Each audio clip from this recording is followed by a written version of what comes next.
नमस्कार, good evening दोस्तों। कैसे हो आप सभी लोग। उम्मीद करती हूँ सभी प्यारे दोस्त एकदम मस्त, शानदार, जिंदाबाद, जबरदस्त होंगे। तो मैं वर्षा आप सभी का स्वागत करती हूँ आपके अपने प्यारे परिवार टीचिंग बाय रोजगार विद अंकित चैनल पर।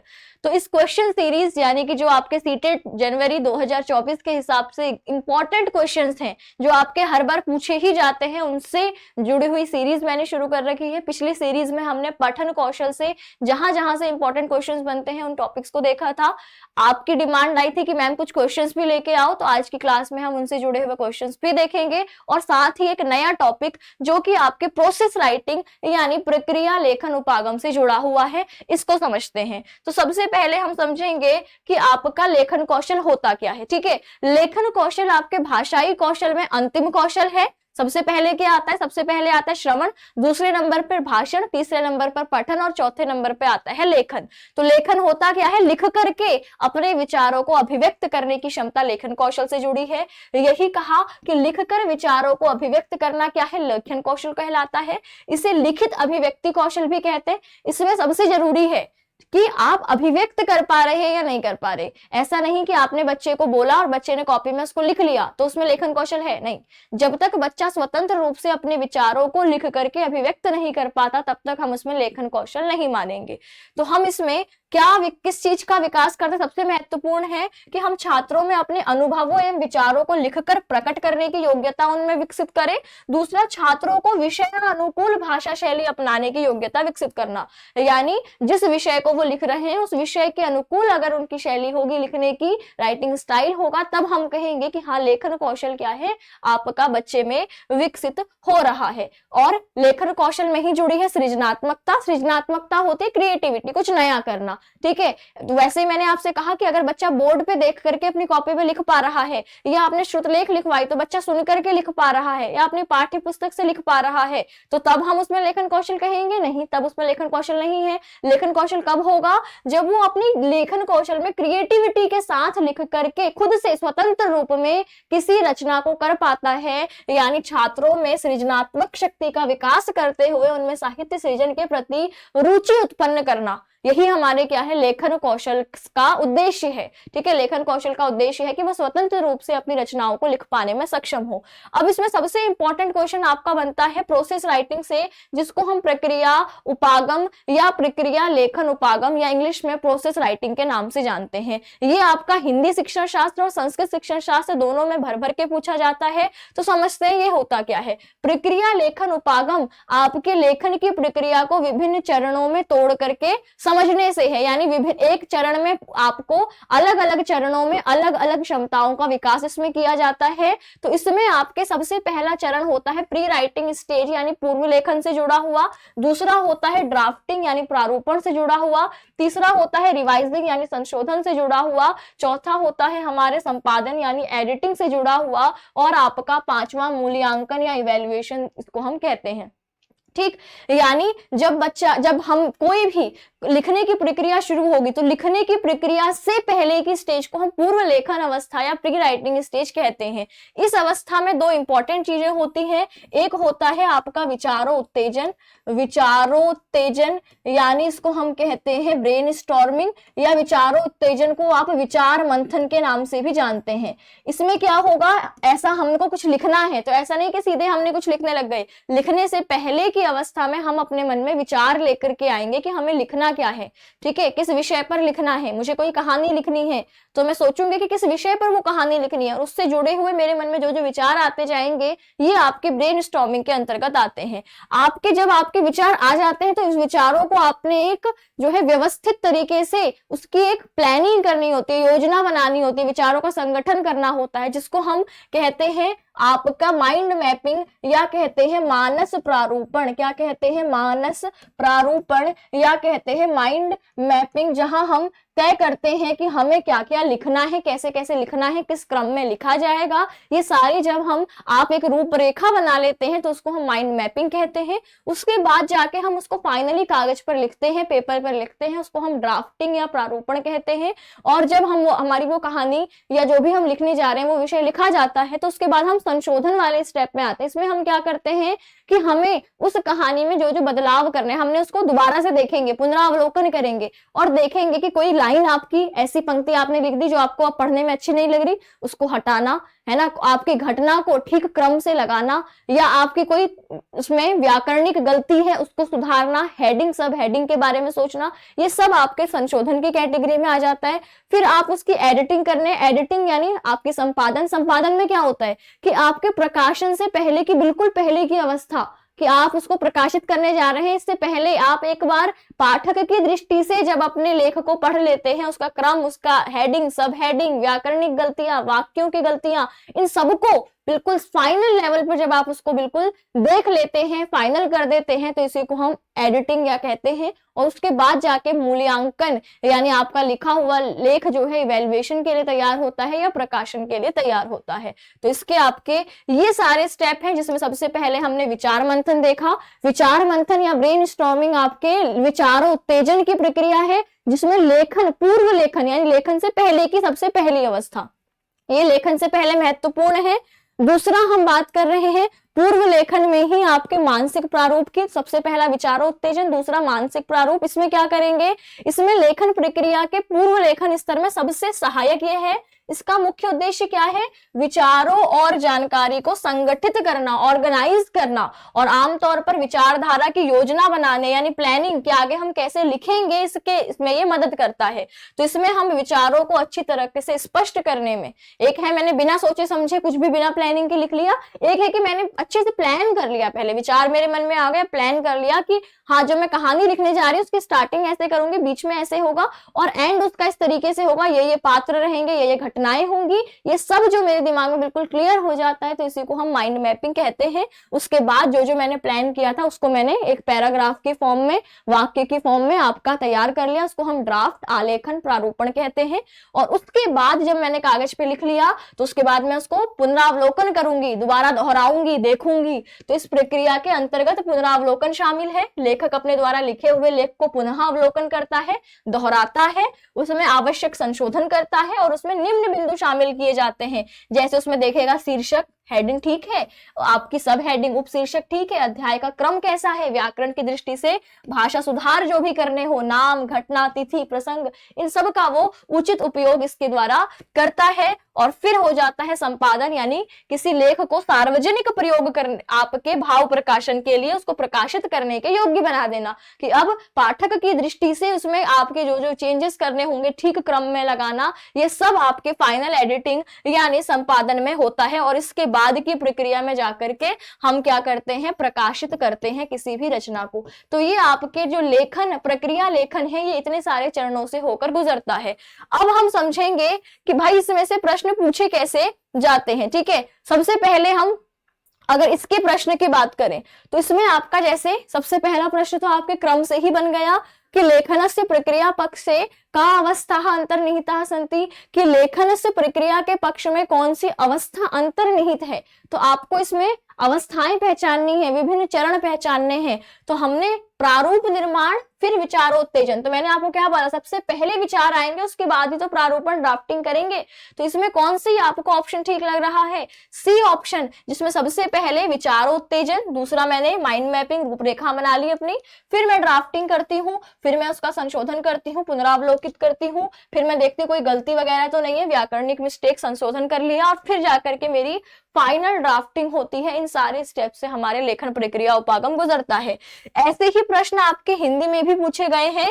हिंदी में भी आपको देखें तो ये प्रश्न है कि लेखन की प्रक्रिया उपागम में कौन से क्रम सम्मिलित हैं। तो इसमें भी प्रारूपण, मानस मंथन, संपादन और दोहराना। तो सबसे पहले हमारा मंथन ही होता है, विचार मंथन, यानी मन में विचारों की आने की प्रक्रिया होती है, सबसे पहला स्टेप हो जाएगा बी। उसके बाद हम क्या करते हैं, उसके बाद हम ड्राफ्टिंग करते हैं, और उसके बाद क्या करते हैं, उसके बाद हम एक बार दोहराते हैं कि ठीक है चीजें, और फिर जाकर के आपके फाइनल संपादन होता है, एडिटिंग होती है, उसके बाद जाकर के लेख प्रकाशित होता है। तो यानी सबसे ऊपर क्या है, बी। बी कौन से में है, इस वाले में, यानी आपका सेकंड ऑप्शन सही हो जाता है। ये आपके हिंदी में जुड़ा हुआ इसका प्रश्न है।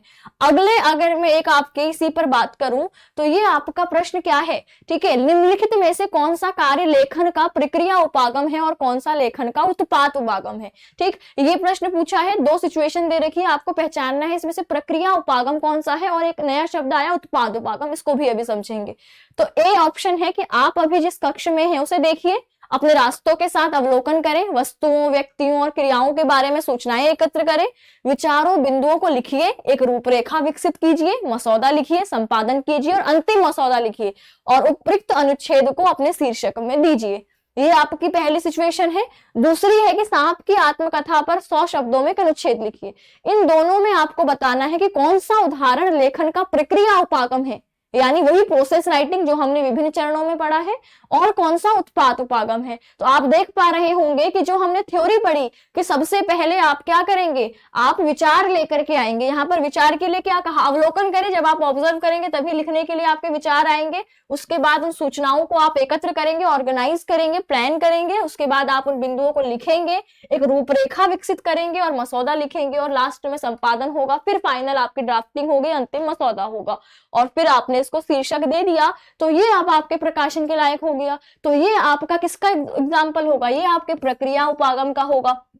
और यहाँ पर क्या है, अब आपका उत्पाद उपागम क्या होता है कि सीधे सीधे जहां उत्पाद पर फोकस किया जा रहा है, जहां पर आपको टॉपिक दे दिया कि इस पर आत्मकथा लिखो, तो आप सीधे सीधे लिखना है। तो उत्पाद पर जहां फोकस किया जाता है उसको हम उत्पाद उपागम कहते हैं। जहां विभिन्न प्रक्रिया पर फोकस करके हम लिखते हैं उसको प्रक्रिया उपागम कहते हैं। जैसे मैं आपसे बोलती हूँ ईमेल लिखो, ठीक है, मैं आपसे ईमेल लिखने के लिए बोलती हूँ, या आपको मैं कोई अनुच्छेद लिखने के लिए बोलती हूँ, तो आपको मैं कोई निबंध लिखने के लिए बोलती हूँ, तो ये सब किस में आ जाएगा, कोई रिपोर्ट तैयार करने के लिए बोलती हूँ, तो ये आपके उत्पाद उपागम के अंतर्गत आएगा। जब आप विभिन्न चरणों की बात करते हुए लिखते हैं तो वो आपके प्रक्रिया उपागम के अंतर। तो इस तरीके से आपके प्रोसेस राइटिंग से प्रश्न बनते हैं, ठीक है, ये आपको बताना था।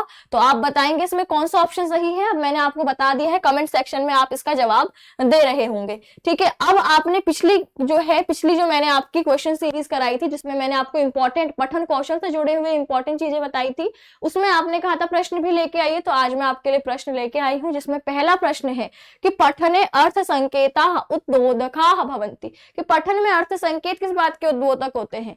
तो बताएंगे किसके होते हैं। ये शब्द से निष्कूटे सहायता भवति, ये शब्दों की निष्कूट डिकोडिंग में सहायता करते हैं, शब्द के शुद्ध उच्चारण में सहायता देते हैं, अर्थ ग्रहण की प्रक्रिया में सहायक होते हैं, या व्याकरण रूप के अभिज्ञान में पहचान में सहायक होते हैं। तो बताएंगे पठन में अर्थ संकेत क्या होते हैं, ठीक है। पठन के कौशल से जुड़ा हुआ क्या है, जहां पर पठन की बात आएगी आप सीधे समझेंगे अर्थ ग्रहण। मैंने पहले भी कहा है कि आपका पठन ये नहीं है कि आपने इंग्लिश पढ़ ली और आपको जो है संस्कृत फ्लुएंसी के साथ पढ़नी आ रही है, नहीं। जब पठन कौशल कब कहेंगे, जब आपको उसका अर्थ ग्रहण हो रहा है, क्योंकि पठन कौशल में आपका जब तक अर्थ ग्रहण नहीं हो रहा तब तक हम उसको पठन कौशल में मानते ही नहीं है।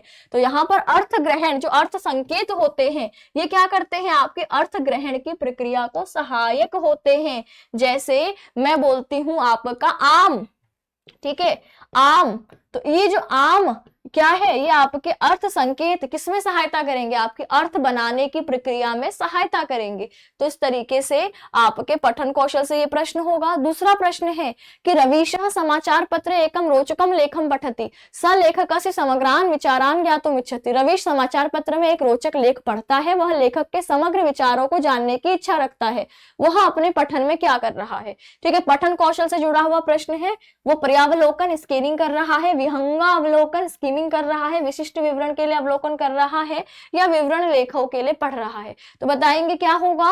अब यहाँ पर रोचक शब्द आ गया, और मैंने आपसे कहा था कि जब भी बात आएगी रोचक, इंटरेस्टिंग, आनंद, मनोरंजन की, तब हम क्या करते हैं, तब हम करते हैं स्कीमिंग। तो यहाँ पर वह समाचार पत्र में क्या कर रहा है, एक रोचक लेख को पढ़ रहा है, जिसमें वो समग्र विचार जानना चाहता है, मुख्य विचार जानना चाहता है, कि जैसे ओवरव्यू लेना चाहता है। जैसे मैंने आपको एग्जांपल दिया कि मैं कोई किताब लेने जा रही हूँ, तो वहां मैं पूरी किताब पढ़ने नहीं बैठूंगी, मैं क्या देखूंगी, किताब का इंडेक्स देखूंगी, आगे देखूंगी एक आध चैप्टर क्या लिखा है, अच्छा ठीक है, मुझे एक ओवरव्यू बुक का मिल जाएगा। मैं अखबार निकाला, अखबार मैंने पूरा नहीं पढ़ा, मुझे देखना है कि आज क्या क्या मुख्य खबरें थी, मैंने हेडिंग देख ली, सब हेडिंग देख ली, यानी समग्रता में मुझे ओवरव्यू मिल गया कि आज का क्या था। सरसरी निगाह से मैंने एक पूरे अखबार को देख लिया। तो यहाँ पर भी वही था कि समाचार पत्र में एक रोचक लेख पढ़ रहा है, तो जब भी रोचकता की बात आएगी तो वहां पर आपका स्कीमिंग होगा।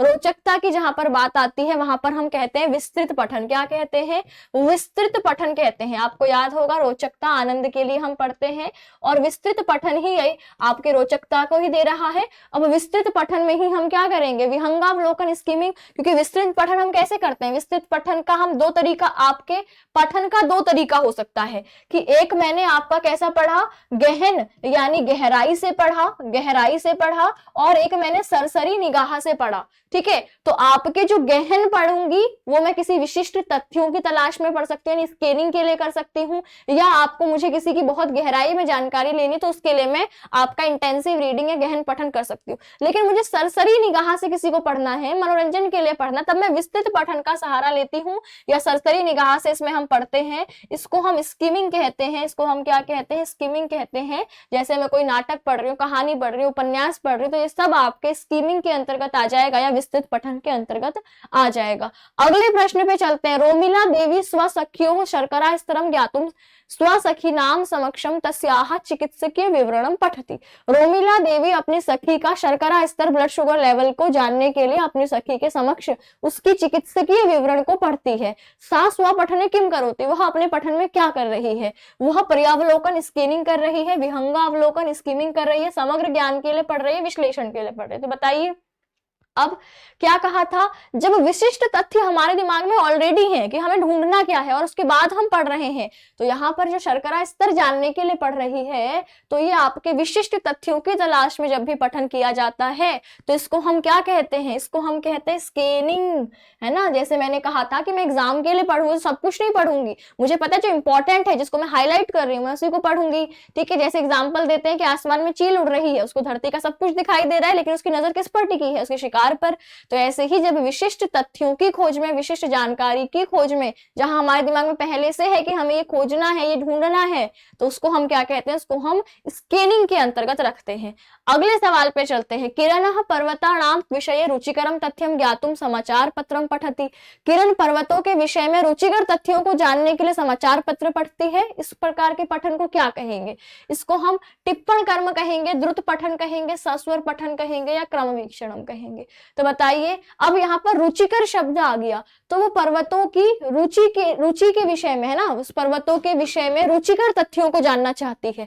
तो जब वो रुचिकर तथ्यों को जानना चाहेगी तो इसको हम क्या कहेंगे, जो आपके रुचि, मनोरंजन, आनंद के लिए पढ़ा जाता है तो उसको हम क्या कहते हैं, उसको हम कहते हैं द्रुत पठन, स्कीमिंग। क्या कहते हैं, द्रुत पठन या स्कीमिंग। या इसी को हम क्या कह देते हैं, विस्तृत पठन के अंतर्गत आता है। विस्तृत पठन, विस्तृत पठन क्या है, विस्तृत पठन मनोरंजन के लिए किया जाता है, आनंद के लिए किया जाता है। ठीक है, और इसमें हम क्या करते हैं, इसमें हम बहुत जल्दी जल्दी पढ़ते हैं। ठीक है, द्रुत पठन कब किया जाएगा, जब विषय वस्तु आसान होगी, बहुत गहराई में नहीं जानना, हमें फटाफट सीधे सीधे पढ़ते हुए चलना है।